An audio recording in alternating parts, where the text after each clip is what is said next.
So gusto kong ikabit dito mismo sa aking EZ. Yan. Yan. Talagang complete set. Isang set talaga to complete set. Gusto ko ma-experience yung kanyang power. Tsaka ituturo ko rin sa inyo kung paano yung tamang pagkabit dun sa kanyang piston ring sa pagsi-settings. Kasi pag hindi nyo na-set ng matama yung kanyang piston ring, walang pwersa na mangyayari. Magiging loose compression po yan. So kaya ituturo ko rin sa inyo paano ikabit lahat sa pag-upgrade ng 183cc.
Yun. Ito yung papalitan natin, yung block, yung piston. At ito yung papalit natin. And White Hawk na bore kit.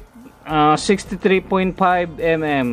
So magiging 183cc na po yung kanyang magiging power. So tanggalin na natin yung kanyang block.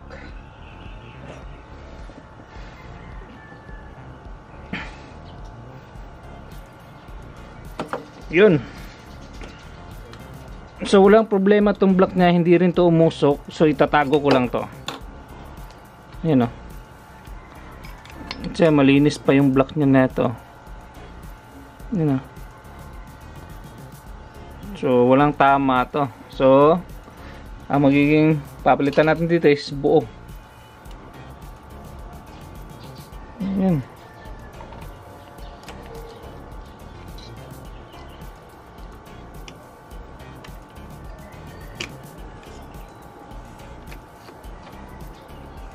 So ito yung stock. Pure stock to, pure stock. Kakabit na natin yung 183cc na bore kit ni White Hawk Racing PH. So talagang ganda ng pagka-packet to, ang ganda ng laki ng packet niya sa intake, tsaka yung exhaust ang ganda rin. So tingnan niyo yung packet ng stock, maliit lang. Yan. Maliit lang yung packet ng stock. So yung packet ng 63 napakalaki. Yan. So yan yung kakabit natin dito. So ituturo ko rin sa inyo kung paano yung tamang paglagay ng kanyang piston ring. So ganito pa rin yung kanyang arrow, doon pa rin yung nakaharap doon sa kanyang exhaust. Exhaust tong maliit, tapos intake naman tong malaki. So yan yung arrow niya. And so doon dapat nakaharap. So yung gamit dito na piston is RIK branded to. Pang industrial talaga to, magandang klase itong RIK, alam ko to kasi sa mga sasakyan ito rin yung ginagamit na mga piston. Ito yung matibay, heavy duty. Yan. Tsaka yung piston rin nga pala ni White Hawk, ceramic coated. Mas matagal masira kasi mas makakapenetrate siya dun sa init. Tsaka mas madaling palamigin basta gantong mga klaseng piston. So ganoon pa rin yung paglagay nyo. So ang paglagay naman ng piston ring, gaya ng mga nakarang kong mga vlog, so na-discuss ko rin to. So gusto ko rin i-discuss ulit. So ito yung pinaka parang mas walang, hindi siya matalim. Ito. So ito yung sa taas. So dapat maglagay kayo doon yung kanyang ito dulo. Ayan. So dyan yan dapat. So dyan siya nakaharap dapat sa exhaust. Yan yung pinaka last. Yan. Tapos, ito naman, ito yung matalim na piston ring. Dito naman to nakaharap dapat sa intake. Yan. Dito yan second ring. So sa intake naman to nakaharap. Yan. Para mas maganda yung kanyang combustion. So, yan o. So yan, second ring. So sa intake naman siya nakaharap. Yung top ring is sa exhaust nakaharap. So yan yung dapat na paglagay ng kanyang piston ring. Tapos dito naman sa oil ring. So ganun pa rin yung kanyang pinakaputol is doon pa rin nakaharap sa kanyang intake. Ayan yung dalawa.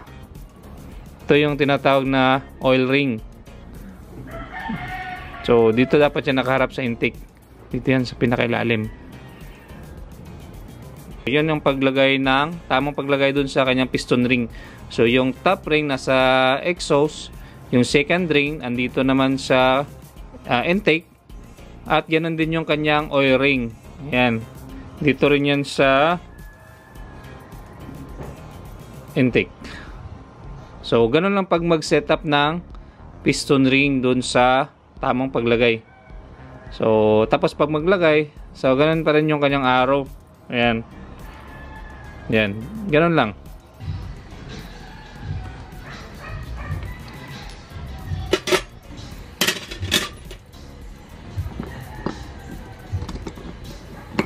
So para mas maganda yung kanyang power, kailangan natin i-polish yung kanyang exhaust para mas mai-enhance po yung power na 183cc. Kailangan palakyan natin yung kanyang exhaust.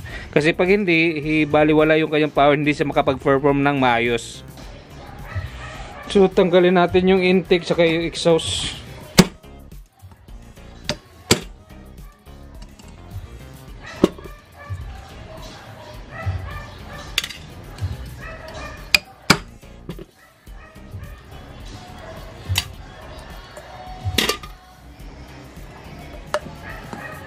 Tapos palitan din natin pati yung kanyang bulb na gasket para walang usok na lalabas. So i-enhance na natin yung kanyang exhaust para mas ma-enhance po yung power ng 183cc. So ipoporting natin ta.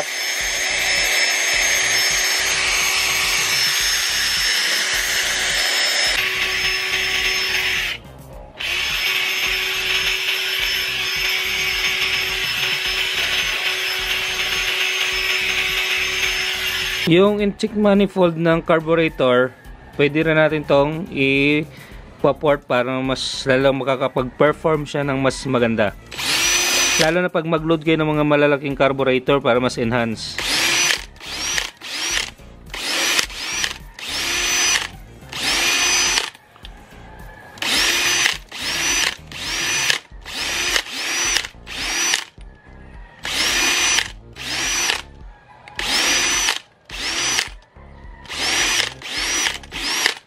Natin ding ipoport yung kanyang intake man.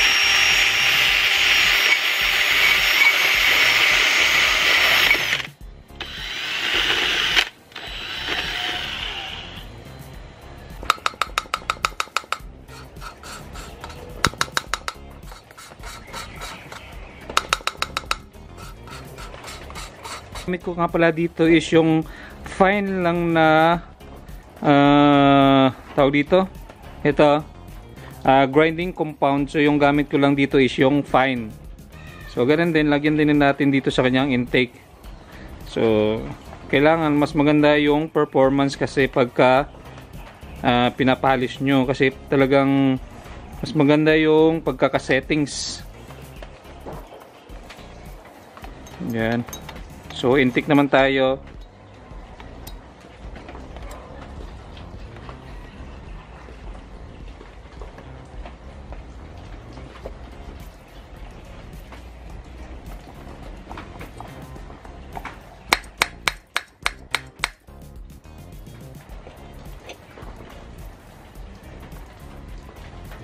Tapos pagkatapos nyo itong mag-polish, linisin nyo ng maigi kasi nakakasira po ito sa makina yung kanyang compound.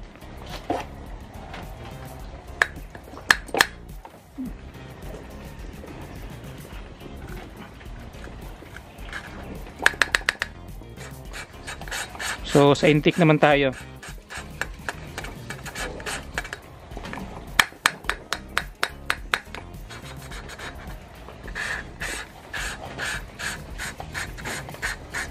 Linisin nyo rin siya para walang maiwan doon na compound.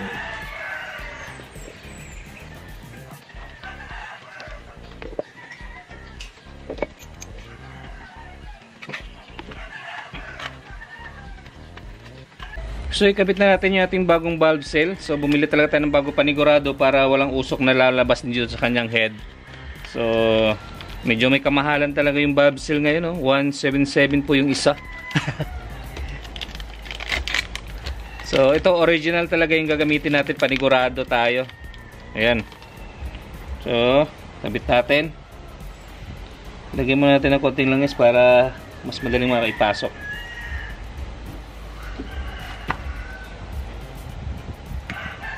Yun.